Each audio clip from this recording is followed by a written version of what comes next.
Hi everybody, welcome back to Addiction, Alcoholism, and the Three Principles. My name is gregsuchy. I'm here again with Harry Durbitsky, and today we're going to cover something that I believe is a very vital subject that we talk about, which is what is addiction, first of all, and how do you get past it?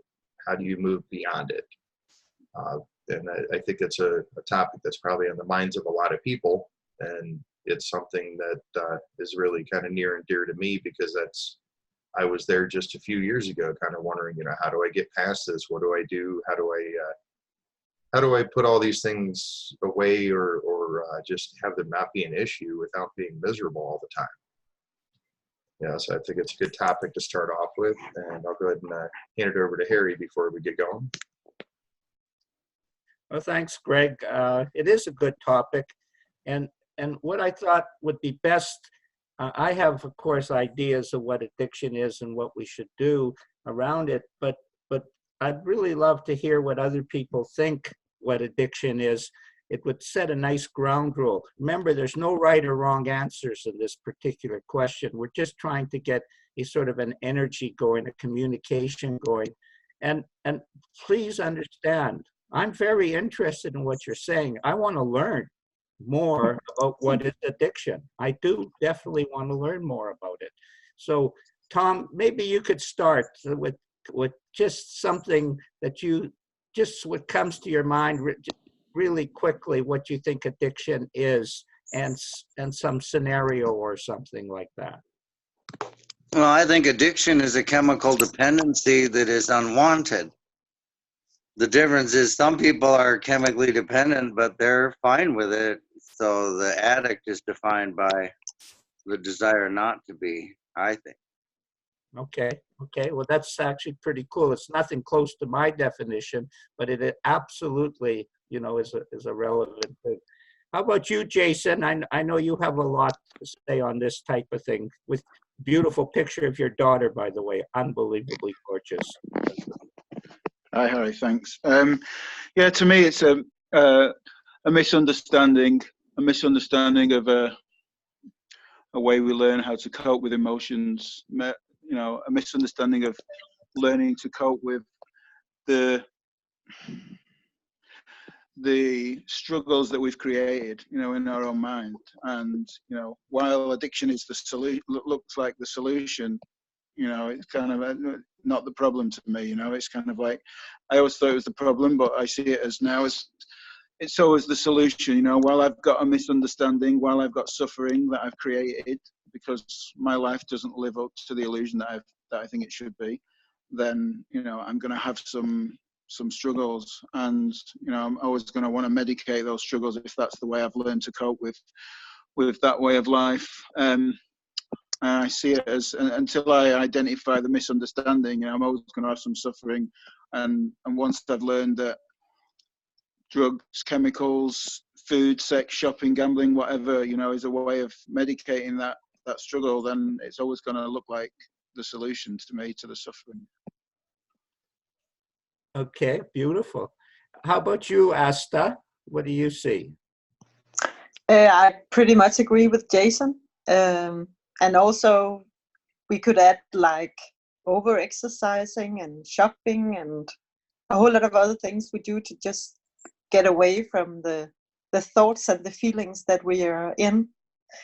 I used to be sort of addicted to certain kinds of food. And when I met this understanding with the three principles, I realized that that the calm feeling I have inside, it's much more real than what I get from eating sweets and so on. And I can sort of relate that to other kinds of addictions, that it's an escape route we use when we can't see the calm inside because of thoughts. Can you see when your mind is speedy, there's more tendency to head in that direction? Yes, definitely. Yeah. So the opposite is also true. The speedier your mind, the more likely you are to head to the fridge or whatever that is. Yes, exactly. Yeah. type of thing. And Yeah. you also notice there's a feeling of guilt associated with that. I used to have that, but now I see it as just innocence, that we are just caught up in thought, and that's a part of being human. But it's really nice to just be aware of thought quickly. So there's something about impatience here. Well, that's pretty powerful what you said. That seemed very clean, to be honest, to me. Okay. Very, very clean. You know, Okay. Carmel, how about you? You, I can't see, but I've talked to you personally. I never could see you. You're always in the dark. Yes, I'm not that much fond of it. Well, I guess every kind of habit, even thought habits, whatever, even rumination, it's an attempt to find the true self, basically.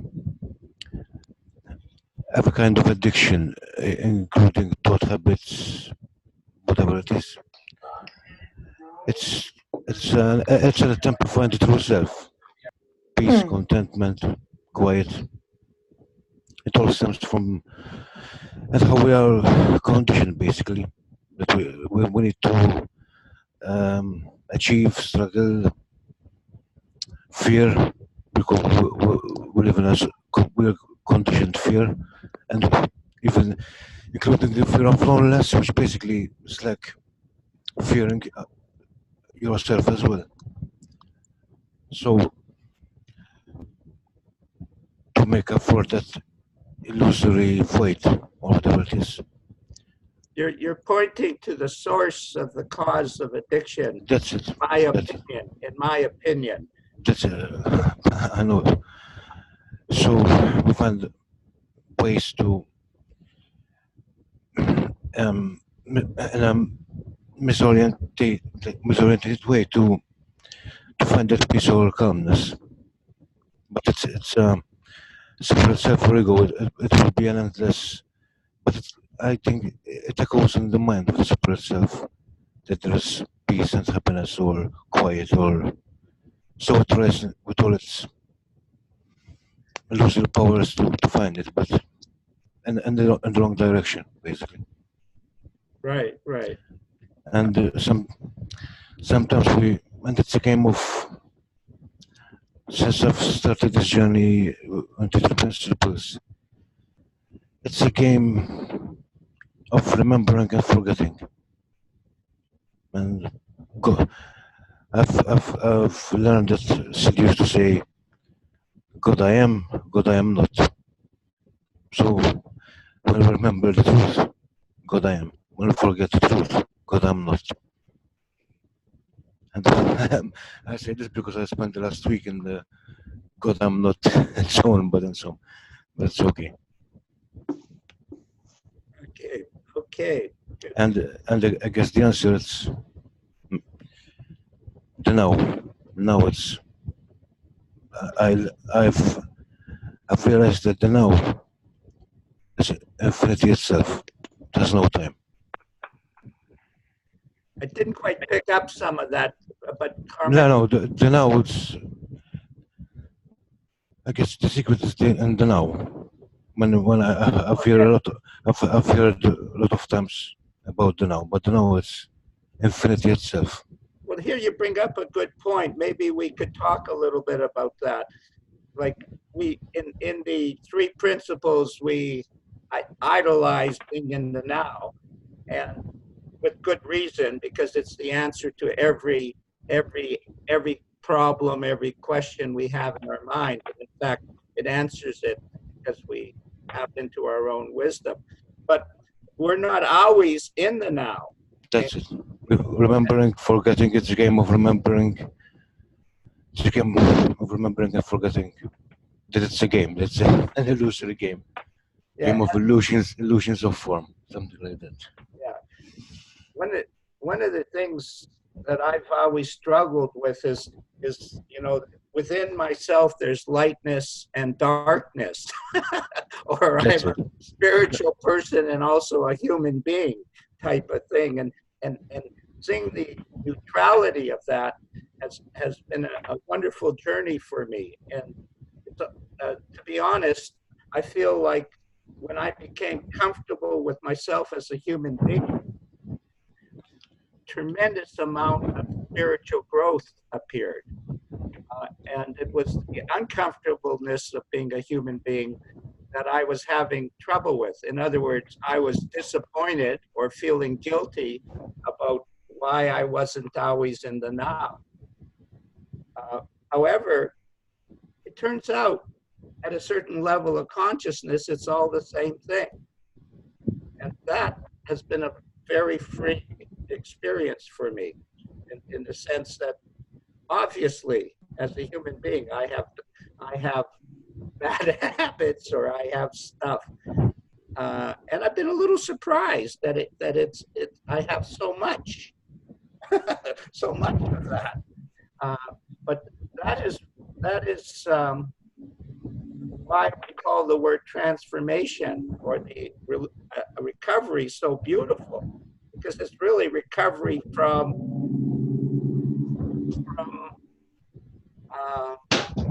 what is it? Can you mute him, Greg? All right. Yeah. It's what is it recovery from, Greg? What do you see that like what is recovery? Like what is that? There's this grand illusion that we're all a part of, and the illusion is that there's a difference between our physical bodies and our spiritual bodies. And we hear people talk about, even in the three principles community, we hear people talk about dualism and non-dualism and stuff like that. I understand where they're getting at with non-dualism, but it only exists because of dualism. I'd rather look at it as from a standpoint of singularity, because you can't, like I said, you can't have non-dualism without dualism. It's right there in the name. So everything is one. Now there is we can split it up and look at, there's a physical component to addiction with certain chemicals. When you're looking at things like heroin and crack and meth and all that kind of stuff, it's, there's definitely a body component to it. But the main cause has nothing to do with whatever we're putting into our bodies. What we put into our bodies, that's determined by what's available. If food is what is, readily available, and we have all these sweets around us, guess what? We're probably going to be a food addict before we're an addict to anything else. So the cause is not what we're looking at. And usually in addiction, the thing that's looked at is actually the symptoms, not the cause. The true cause is a disconnection from our spiritual selves. Being so entrenched in this physical body that we've kind of forgotten about the spiritual part. And the spiritual and the physical are one and the same. They're all made of the same energy. There's just some we can see and some we can't. We can't see the air, and yet we're still benefiting from it, right? It's the same idea. We can't see our spiritual bodies, and yet we're still benefiting from them on a daily basis. We're always present. We're always in the now, except that we think we're not. So it's not a matter of getting to the now. We're already there. It's just a matter of forgetting that we're not there, if that makes sense. Because we've made up a story that we're not. But like the worst habit I had, which wasn't an addiction, was temper. And when I was somewhere along the line, I had an insight, and then 95% of my temper disappeared. And not all of it, of course. But the thing that I remember the most about it, Greg, was the deluding thought I had, the pretending thought I had that when I was angry, I was absolutely 100% correct in what I was thinking.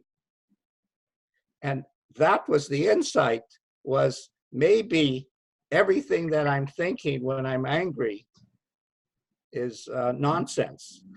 And that really blew my mind, because all of a sudden I saw that was actually the truth. And when I saw the truth, being a good human being, I just saw that or an honest human being, I just saw that it was not the way to go. And it was like that. And because I wasn't supporting my anger with that, then I went into the now. That's, that was very, very powerful experience. And I don't think anything has ever changed me more in my life than that getting rid of that pattern in stuff. Yeah, and something like that is just as much an addiction as anything else. That's all it is. An addiction to anger, an addiction to being right, an addiction to whatever, it's still the same cause. There's that that insecurity that is caused by our self-created delusion that we are separate from our spiritual selves or other people. Because there's only one source of energy, and there's only one type of energy that exists, and it takes different forms. When it comes into this physical world of form, it'll look like a tree or a person or a car, but it's still the same formless energy that creates that. So at the real core, we are all connected, and we're all actually part of the same source, whatever that is. I don't define that, because I don't think anybody who's alive can. We can have experiences of it, but putting it into words is just impossible. That's why we have so many different religions and philosophies and whatnot out there. It's just people trying their best to explain something that's unexplainable. But we can experience it. And that's the important part. It's not important that you be able to talk about it. It's important that you feel it, that you know it. So have an experience with yourself. Get out in nature, away from other people for a little bit. Get your cell phone off and just be. Just be present to what is. Don't judge it. Don't label it. Just look at what's there. And then learn to do that when you are around other people and things, when there are those other distractions around. But it's much easier to start when we're out in nature, away from the hustle and the bustle and the story that society has created. Because that's the thing, is we walk around with all these stories. We have the story that society creates of who we should be and how we should act and what we should believe and all that kind of stuff. And then we have our own story. And I know everybody knows what that's like, because there's so many times when you're being told by society that you should be something different than what you are, but inside you've got this other story going on that's saying, no, this is who I am. And there's that struggle kind of in between. So getting away from society for a little bit can be a good reset to kind of reconnect with that source.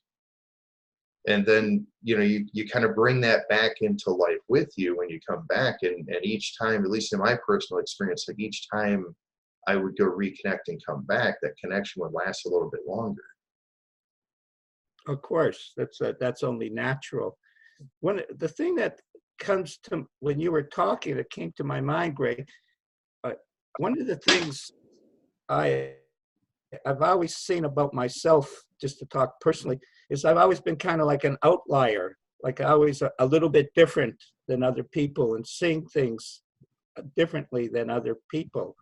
And when I entered the workforce, I found it very frustrating to try and fit into their concept of what work, how you work in the workforce, what the American dream is, that. It wasn't the way I felt.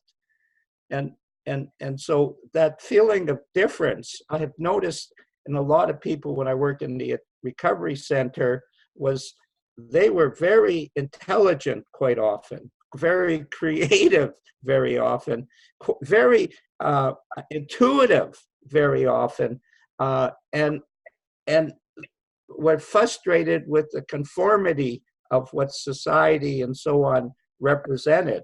And for me, coming through the hippie era, going to Woodstock and exploring who I am and whatever, I needed that. I needed to get outside of the conformity of this world and to try and find out what I think, what I feel about myself.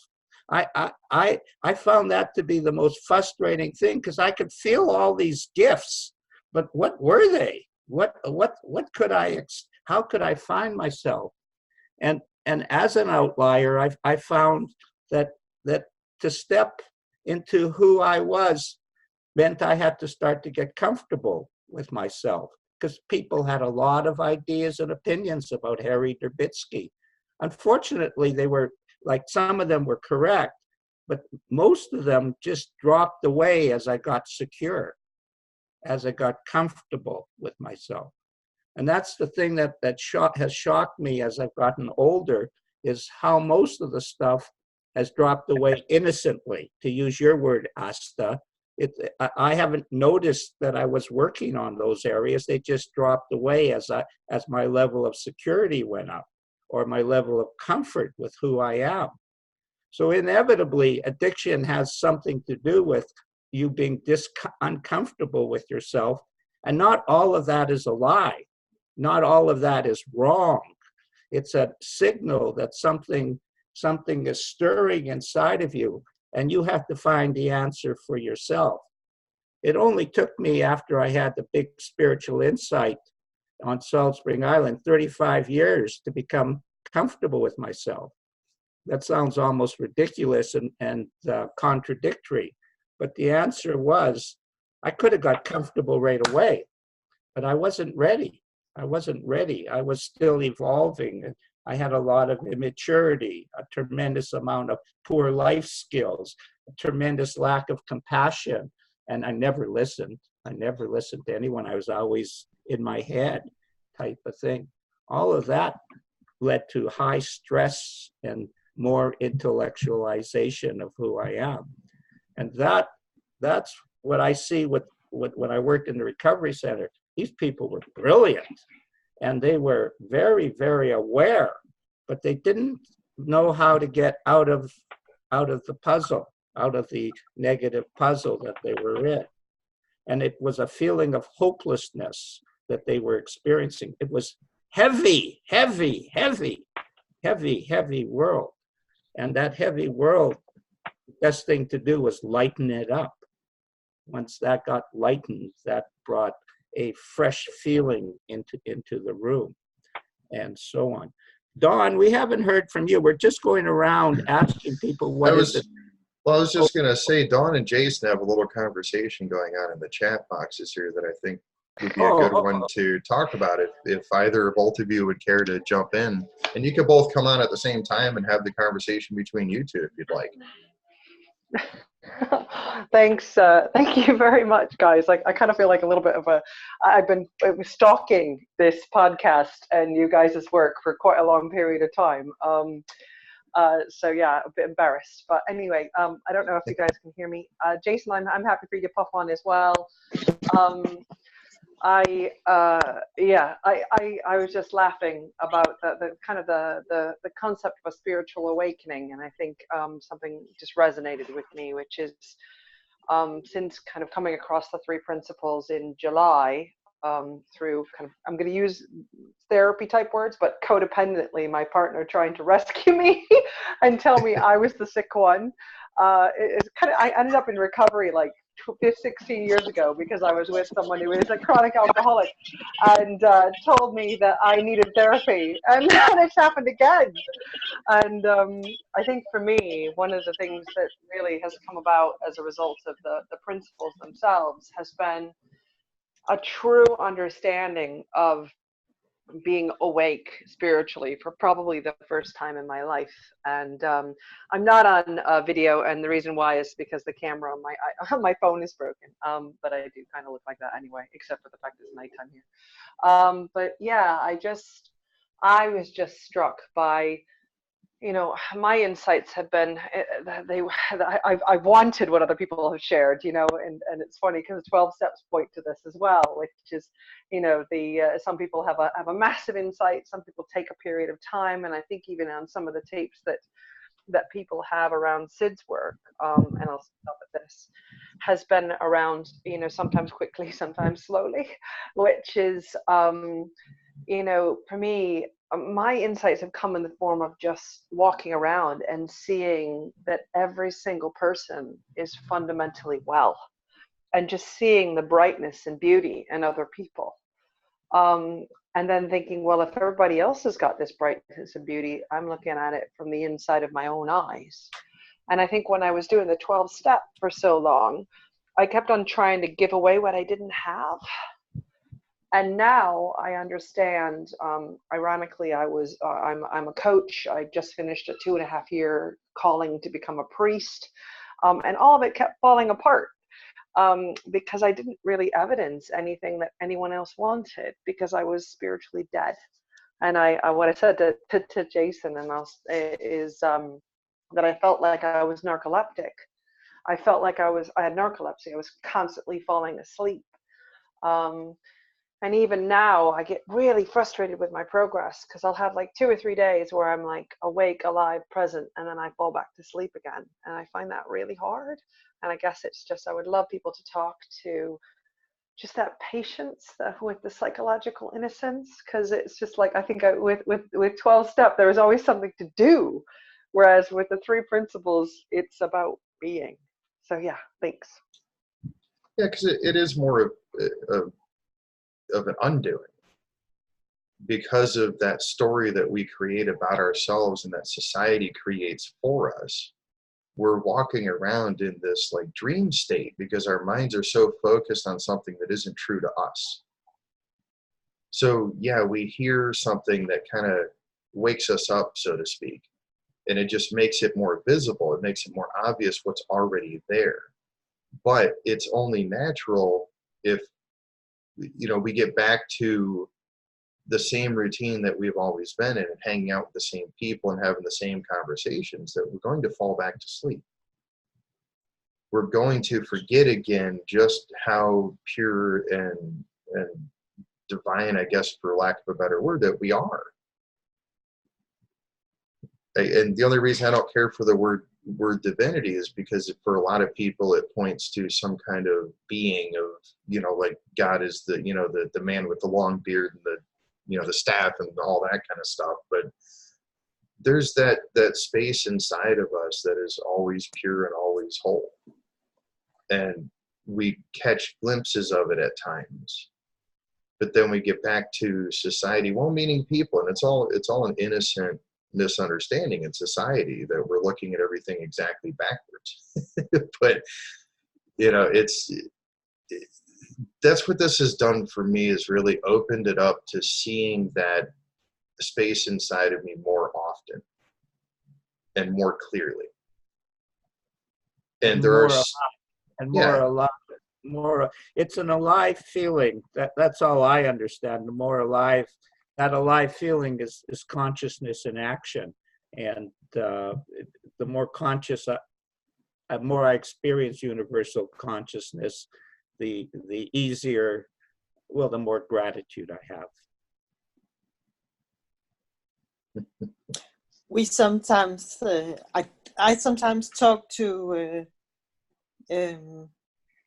people on the course I have in food and psyche, and we talk about this impatience about losing weight.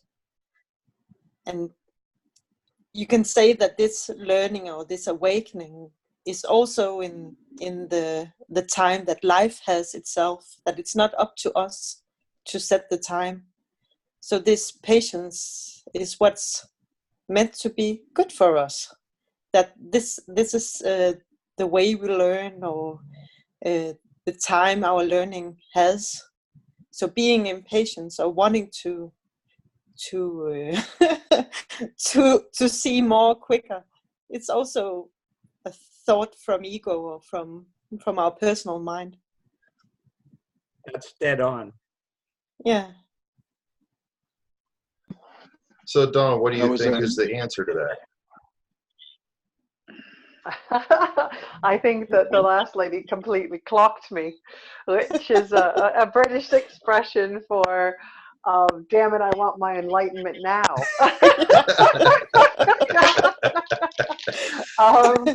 Yeah, heaven forbid. I paid for my coaching course. I paid for it. Why don't I have it now? And I think Sid said it in one of his tapes that time doesn't really exist, and I like that, because it's just a concept, because actually everything happens in its own time. So yeah, thank you for that. And I'm gonna hide away embarrassed now. Actually, I'm gonna hide away. No, I'm actually glad you said that, because what you just said, if everything comes up in its own time, everything happens in its own time.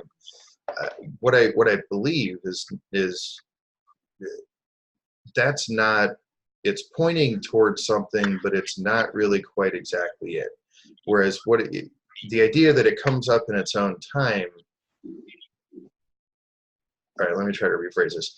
What I believe is every possibility exists in every moment. And we are only capable of viewing the possibilities that we are allowing ourselves to view in that moment. And when we have those times when we're like, oh, now I see it, well, it was always there. So it's not that we're creating something new. There's something that's already there. There's this energy that's behind all of this that's always existing. It's always pure. It's always clean. It's always, it's always there for our use. And we're always using it. It's just a question of how we're using it. It's like, is a hammer a good or a bad thing? Well, that depends if you hit the nail or if you hit your thumb, right? But the hammer is just what it is. It's a pure like that analogy. thing. That's brilliant. It's a very basic tool, and it's pure and it's clean, and it just does one thing. It hits things. And there's a purity to that. There's a beauty to that. And it's just how we use that tool that creates our experience of that tool. So how we're using our minds and how we're using thought is what's creating our experience of life. Are we going to hit the nail or are we going to hit our thumb? Well, guess what? We're going to do both. That's just the way life works. We're going to hit both. But when we hit the nail, wow, it feels good, doesn't it? It's like we're accomplishing something. We're building something, literally. Jason has something to say, I think. Maybe we can. Yeah, thanks, Harry. It just had me in reflection, really, of when the 12-step conversation came up, and the chats that I had with Greg and listening to you, Harry, over time, and all the 3 principles conversation. And yesterday I had lunch with 3 of my 12-step friends, and it was quite interesting listening and trying to not be in that position of right and wrong versus good and better, or better and best, whichever way you look at the principles and the steps, as a way of life, or a way to recover from addiction. And I was thinking about the words of the 12 step. I remember I used to say, it says in the 12 step, having had a spiritual awakening as a result of, and it's kind of like most people want the spiritual awakening without the work, it's kind of like, and I spent many years wondering, well, how come I haven't had a spiritual awakening, and then I read those words and it says as a result of, so I thought, oh, that must mean I have to do something to get the awakening, and I spent many years then doing the work over and over and over again with different people, and then I was still thinking, it's kind of, oh, this is a spiritual awakening, it's kind of like, things have got slightly better, and it was, but the reality was, looking back at it now with pure honesty, is it was still really messy, it was still really painful, and it was still a real struggle. That I stopped taking drugs, and maybe I stopped obsessive gambling, but I was still obsessed with food and relationships and shiny objects, or there was always one hole to plug, like I always used to describe it like a plugging leaks, when I plugged one, the water would spring out in a different direction, and it was just kind of like that. And I guess what I was thinking about was like, how does that experience like change? And it was like, the limit, I don't know, it's in an interpretation of the words. For sure, what it says in the 12 steps makes sense from my understanding of the principles, about a spiritual awakening. But what was the limitation? 23 years in 12-step recovery, 3 times a week going to meetings. That was my experience. That's a long time, and a lot of meetings and a lot of conventions and a lot of conversations with people. And not once did I wake up to what I woke up to in 3 days of being exposed to the principles, and I was kind of thinking, what did I wake up to? What was the difference? I woke up to how my reality was created. I woke up to the fact that I was creating the suffering that I was trying to escape from. I woke up to that, and it was like, and it just made me think, what is it in 12-step meetings? Is it the fact that no one's really seen that to be true and no one's talking about it, that creates a limitation within the group, within the fellowship? If somebody had have seen that and was talking about it in the context of the 12 steps, would it make a difference, to what people experience in a spiritual awakening in 12-step recovery? I'm trying to find my own way back into 12 steps because I miss the fellowship. I miss some people, and it was like, and I'm going to go to a meeting on Wednesday. I haven't been for a year at least, and it's like, I'm going to go and see how it goes. But like, yeah, I love some of the guys. I don't love some of the stuff they talk about though. But yeah, I just wanted to chime in anyway. Thank you. Oh, thanks, Jason. What you were just talking about really points to what we talked about earlier with, the awakening and falling asleep and whatnot. It doesn't just happen individually. It happens as a society too, and also as groups of people, as these fellowships. So you have somebody like Bill Wilson who had a genuine experience just like Sid, and Bill did his best to translate that into words, just like Sid. He was trying to point to something that was pure and that helped him to the point where there was no effort to it. Because that's the thing you have to remember with Bill is when it happened for him, it just happened. He just woke up and saw it, and that was it. So that's what he was trying to pass on to everybody. And I believe that the reason why why AA in particular was more effective when it started was because people had the benefit of being in contact with Bill. And, just that energy that Bill Wilson would have carried, just like I'm sure, Harry can attest to, just being in the presence of Sid made him feel better. Sid probably didn't even have to say anything. Just being in his presence, the energy from him, that love, that purity, would make anybody feel better that's around them, unless they're really trying to just fight feeling good, But what happened was over the years, you had less people coming into contact with Bill Wilson, and the message that was being spread around started changing innocently. And it started changing right back to what society kind of expects, which is that we're sick people and we need this constant help and we need this forever attention. We need to go to meetings. We need this, we need that, rather than we're already whole and well, which was Bill Wilson's real message. And the steps were just a way of him trying to help people look in that direction. That's why the steps are suggested. And the only thing that's considered to be indispensable is honesty, open-mindedness, and willingness. And yet somehow that got flipped around too, and the steps became indispensable, and that honesty, open-mindedness, and willingness are kind of like, if you can, if you want to.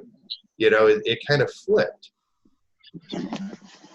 And that's, that could even happen in the Three Principles community with Sid not being around anymore. Luckily, I don't see too much of that going on yet, but it could happen at some point. We could start, there's enough people trying to make money at this, at coaching, that, they may send out messages trying to attract people that aren't really the right message to send out. Well, there is some of that, actually. It's starting. There's little changes happening, and they can become bigger changes, just like we see in the 12-step movement, where it's becoming less effective as time goes on because the message is actually changing and people don't realize it.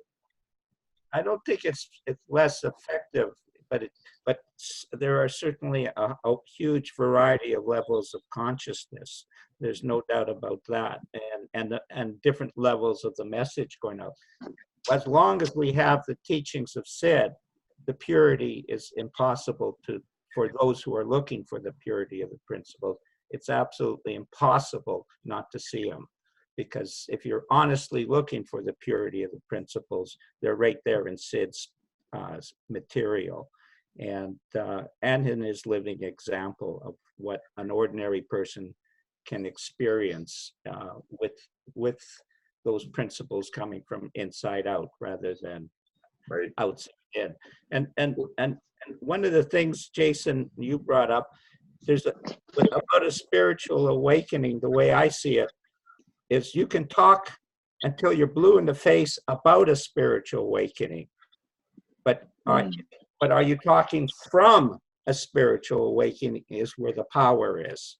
That's the power of Bill Wilson, the power of Sid Banks, the power of any of us when we're talking from inside out.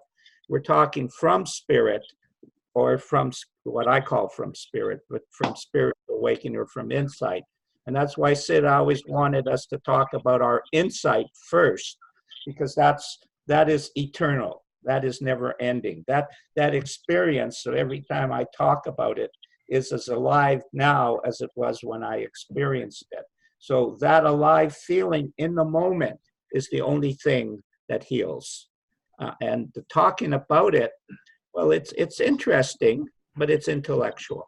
It's what a lot of people. It's why Sid said, any puppet can go mind, thought, and consciousness, or any parrot, he would say, could say, repeat mind, thought, and consciousness. But that's not it. It's the feeling. And in our room, the only time that's any good is when the feeling rises and we get out of our personal agendas and so on. Yeah. And that's kind of what I was getting at, is just like Sid said, yeah, I know these three principles they're not it. But it's the same with the 12 steps are not it. They were pointing to something. The three principles are pointing to something. The teachings in the Bible are pointing to something. The teachings in the Quran are pointing to something. None of it is it. It's all just words. It's all stuff that people made up in an effort to point other people in that direction.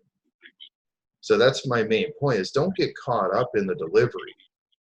Look for the experience. Have that experience yourself. Jason, you don't need a fellowship. It's nice, but it's not a necessity. What you need is an experience of your true self. And an insight is only a sight within. Is to see inside. And that means it's already there. That's what an insight is you see something that's already inside. So it's not necessary to have the fellowships and stuff. It is very nice at times. It's good to be able to go hang out with people who are like-minded and, are caring, and just it's kind of that, like Dawn said, it's a gentle place to just have time to be, or just having time to be. She's talked about her experience at a 12-step group, and that's the beauty of it. But the group is not what's going to keep somebody sober. The group is not what's going to make somebody happy. An insight is seeing that you already have it. That's what works. That's the answer. Everything else is just symptoms. I think fellowship provides a level of support when we have a spiritual insight. We see this in the 3P community. Everybody here has had some level of insight towards the truth, and then fellowship is kind of like discussing things that allow us to broaden out, but it's an establishment of a community. And I actually feel that fellowship is an interesting concept in the 3P community because we don't have fellowship. I don't feel we have achieved what AA has achieved in fellowship. And I've heard a lot of disagreement about AA, but I've never heard any disagreement about the fellowship. People have really liked the fellowship. And like you're saying, Jason, there's a feeling of love that you can't find anywhere else, that's there. You may find that you have enough love inside of yourself, and your fellowship is with yourself, which is, of course, what it is. But I feel distinctly that one of the concepts in 3P that has to evolve if we are going to deliver an effective program besides insight to people is fellowship, of support when we get a little wonky. And as we all know, when we're wonky, we all know theoretically it's a spiritual reality, but right now I'm in wonky. The beauty is you don't do anything about it, and it disappears quite relatively quickly most of the time. Not all the time, but most of the time it just flows through. Harry, I've just had a thought on that. One of the things that I've noticed through being quite new, I'm intellectual understanding of the principles, but investigating as many as I can. I think what I've seen is there's just this amazing tape where someone said that their experience of Sid, and you might remember this, was that he was out to dinner with a couple of the psychiatrists and psychologists. And he was sitting down and he heard people at the table next to him talking. And they were talking about, oh, this guy on Salt Spring Island, Sid Banks, and he was really upset. And I think what happened, I'll tell you, say who it was George Pransky that had this on a tape somewhere. Either that or Chip, I can't remember. But he was saying something along the lines of Sid was so angry about this that the next day he came in and he wrote a letter to everybody, closed the foundation and said something along the lines of, you people need to go get a life and go and just be. And kind of what's been resonating through me since something you said earlier, Greg, was that need to go out and be in nature by yourself and get very, very quiet, rather than kind of, one of the things I did when I first came into fellowship was I was always trying to they even encourage this, make the group my higher power, make the group, these group of people, my guru in some way. And because of the fact that I've kind of been listening to Sid every day, one of the things that I heard was, just go back to the source and just listen to, just one bit of a recording for the Long Beach every day. And that then points back at the simple truth. But when I heard that, I just remembered how I can make a group of people my answer too. So I think one of the difficulties with fellowship is it's a good thing to support, but I kind of feel like I've done that for so long. I was looking to everyone else for answers, that if I was in a group of one or two people with a charismatic leader or something, I wouldn't be pointing back to the truth. And I think when Sid did that, when he closed the foundation and pretty much told all the practitioners that, they need to go out and do what they need to do, I think he was pointing at the fact that the truth is within all of us. And I don't know why that's really resonated with me, but I think one risk is that it's very easy to create community and then make the community your answer rather than the true understanding of the principles your answer. So that's the only thing that just came up for me is, I agree the fellowships are useful, but I made 12-step my God. I mean, I've been in every program from, addiction to, you name them all, I've been in them, from CODA to SLA to AA to NA to GA, everything, because I was always looking for somebody else to give me the answer, and I thought someone in that room had it. Yeah. So when I kind of heard that, even from Sid, where he said, look, go away and sort yourselves out, I'll talk to you later, that was kind of, I had like two insights around that. One was that, I know it's a religious reference, but that's exactly what Jesus did when he kind of died and he said, chill out, go sort yourselves out, I'll send somebody in 9 days. you know. And then the other one was when Sid said, you know, all the money was coming into the foundation and he just closed it. So yeah, I don't know what you guys think about that, but that would be the only thing I would worry about. I have, first, Don, do you feel that this meeting, this group is about fellowship, like us here? Is this a fellowship meeting? I mean, I think what this for me is a bridge, a really important bridge between me, who's been going to, I mean, between 3 and 6 12-step meetings a week, every week since I, you know, figured out that I had some problems way back in 2004 when my life fell apart, and the 3 principles. So to me, I go along to webinars and listen, and I listen for the truth. And then I need to go and reflect rather than, you know, that's what's really been calling me lately, which is what I heard, which is just this time to, you know, stop binging on podcasts and trying to find the answer from all the experts and actually go inside and just be with that quiet sense of, you know, that I'm okay. I'm fundamentally, I mean, this is the difference. I mean, for 12-step, I've been told for 15 years now that I have a disease and I'm never going to be well. And now you guys have told me that actually I'm okay. I'm completely whole. And I believe that because actually moment by moment, I feel a lot better than I ever have because everything is okay. And so to answer your question, maybe I haven't answered the way that it is. I think this provides a massive bridge to people who are in the 3P community and coming from the recovery world. Because you know, I've sponsored and worked with people with very complex process addictions rather than substance addictions, you know, and we're still kind of fighting with this idea that we'll always be, you know, I mean, I'll use an example, always be sex addicts, always be codependent. And that's really crap. Whereas what you guys are saying is you never have to be anything because you already are perfect. Yeah. And I just love that. So I think that this is an essential, you know, essential community to help people with the understanding. And I don't mean that it's not a community, but I think it's well, just it that is. it This is a provides form of fellowship. Yeah, absolutely. What we're doing and here. Bridge. But it's like I was talking about earlier with the hammer as a tool, it's how you use it.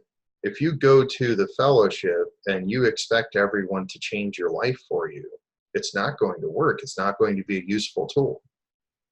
But if you go there and you seek out the people who have bettered their own lives, who have bettered their own understanding, and who are genuinely happy people, and you ask them how they got there, chances are pretty good they'll point you in a decent direction. And if you actually follow it, you might find some peace and happiness yourself.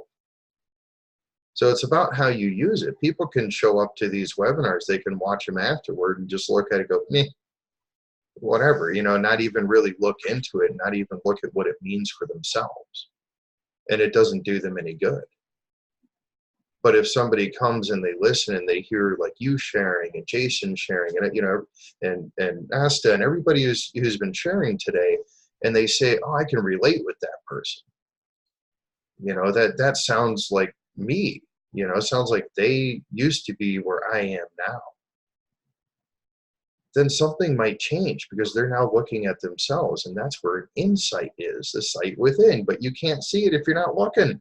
You know, it just doesn't work that way. You know, and another important thing that you were talking about is you talked about the difference between like a process addiction versus a chemical addiction. There's only one difference to that, and it's not the cause. It's just that there's some chemicals that are physically addictive. But the true cause of it is still the same. It's still an innocent attempt at feeling better. Whether it be through sex or gambling or food or drugs or whatever. Because you have to look at the fact that somebody can go through a 90, 120-day treatment program where they are completely physically detoxed from whatever chemical they were putting in their bodies. And they'll leave that treatment center and go right back to using whatever they were using. That's not a physical addiction. That's something much deeper. That's what we're talking about in this webinar series. Yes, there's this physical side. And yes, if you're physically addicted to, heroin or meth or something like that, you should go be medically detoxed from that. You should be, yes, definitely. By all means, go, get medical help to get away from it physically. But also look at it at a deeper level spiritually. And look at the reason why you started doing that stuff in the first place.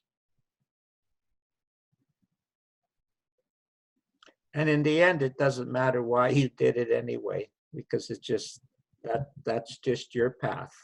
It's a spiritual journey, and everything that we're experiencing is perfect for us right now. Yeah. And that, because obviously Greg was addicted, and then he wasn't.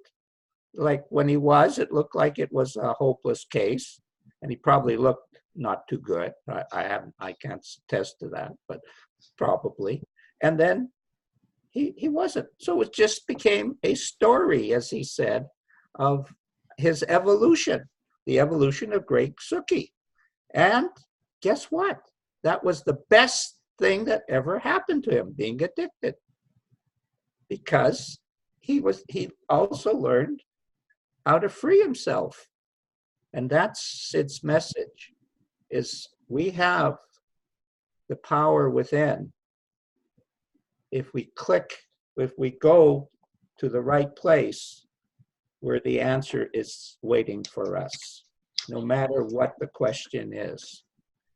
And he said, if you're in the middle of the Sahara Desert and you're ready, it will come. If it can come in the middle of the Sahara Desert, it can come in the middle of alcoholism and addiction. It just comes.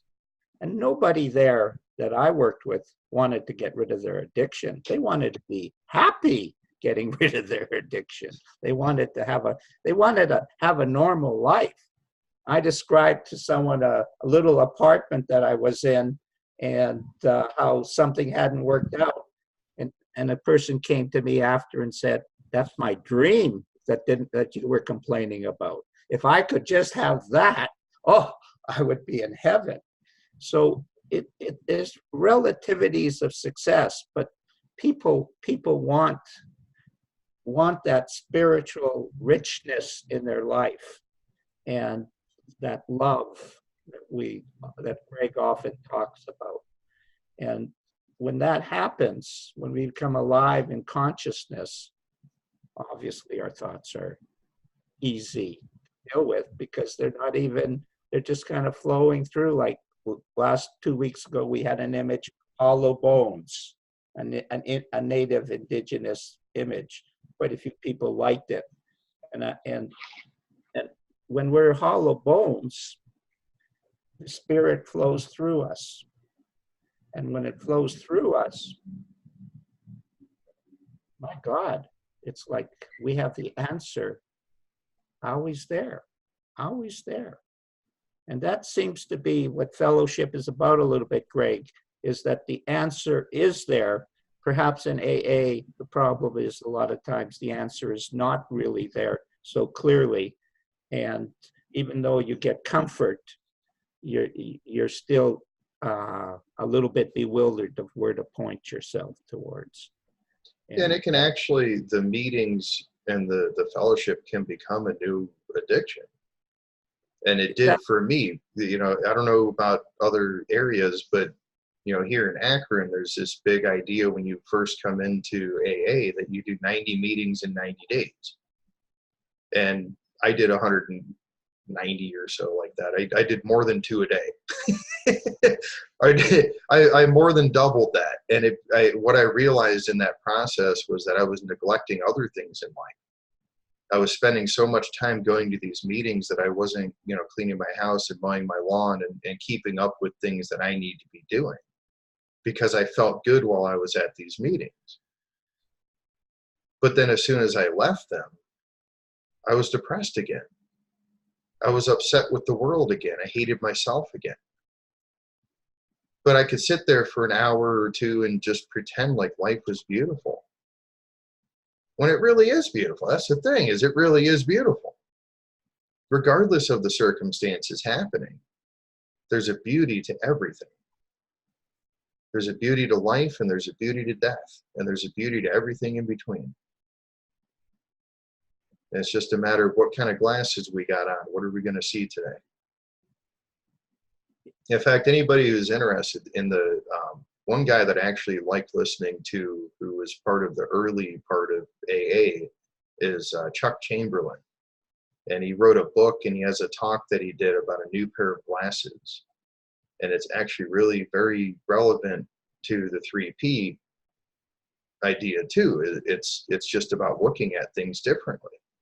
It's already there. We've just got this pair of glasses. We've made our own prescription. We skip the doctor. We skip the eye doctor. We say, I'm going to make my own glasses. And we hate what we see, but damn it, it's my glasses. I made them. So I'm going to use them.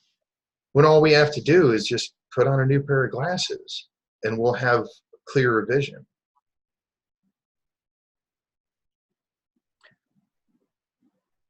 Well, we're coming to the end. Can I just answer one question that Dawn put out before we wrap up? Since I already said that, I guess I am going to do it. Yeah. Dawn, you mentioned about the Sydney Banks Foundation and it being disbanded. The truth of I was the treasurer of the Sydney Banks Foundation, so obviously I was quite involved with it. And he disbanded it for one reason only, as far as I understand, and that was we who were in the in the Sydney Banks Foundation were not representing his teaching. We were not representatives of what his message was, and he became aware of that. And so he saw that it was, although it was his sole source of income, he disbanded it because it had to go in a different direction. And when that happened, that was quite disappointing for me, because I had a lot of status in that whole movement. But it really was, it opened the way for the psychologists to come in and go into that. And to continue with that, Sid continually pulled the psychologists and said, no, this is not the correct teachings. You're not pure enough in what you're putting out. And all the psychologists had to go through that type of thing, and the 3 principles would get smaller and so on. And if you look at the movement of the 3 principles and your movement, Dawn, it's the same. You're going, you have an experience, then you bring in some of your own ideas to it. They become a little impure.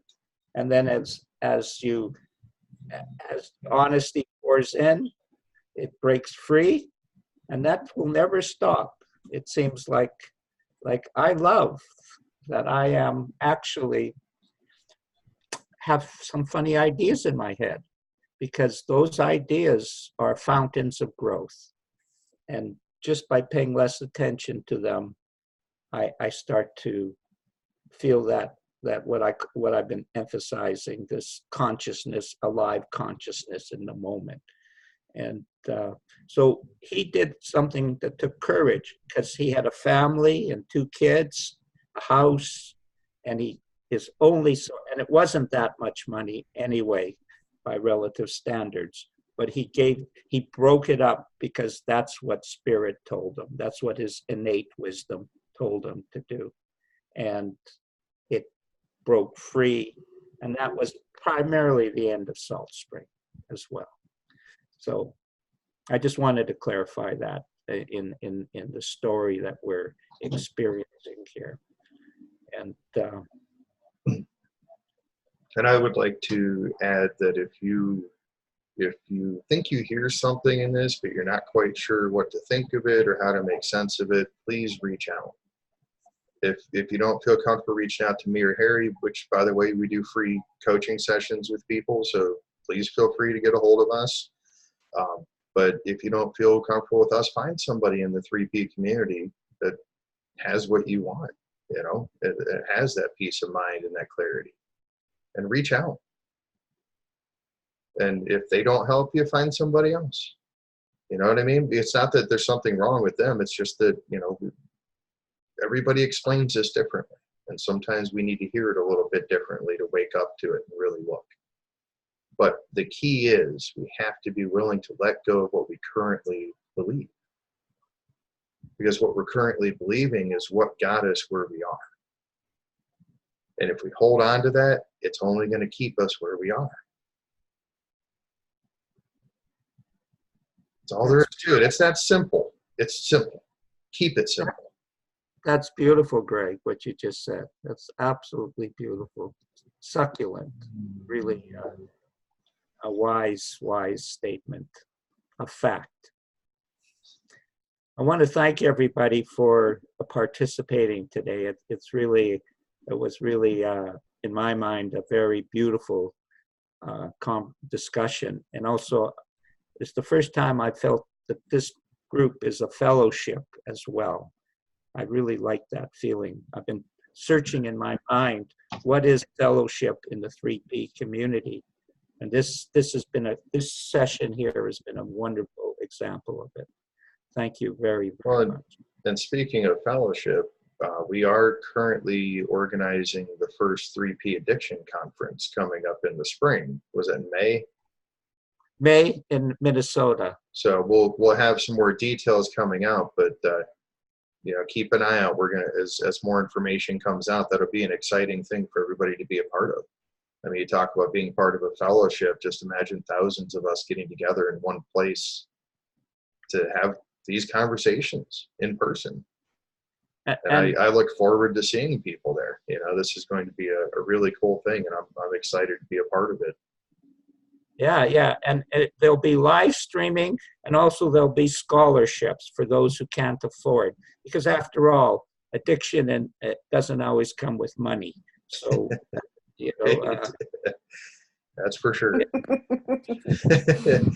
All right, everybody. Thank you so really much. good. This has been a wonderful conversation, and look forward to talking to you all again next time.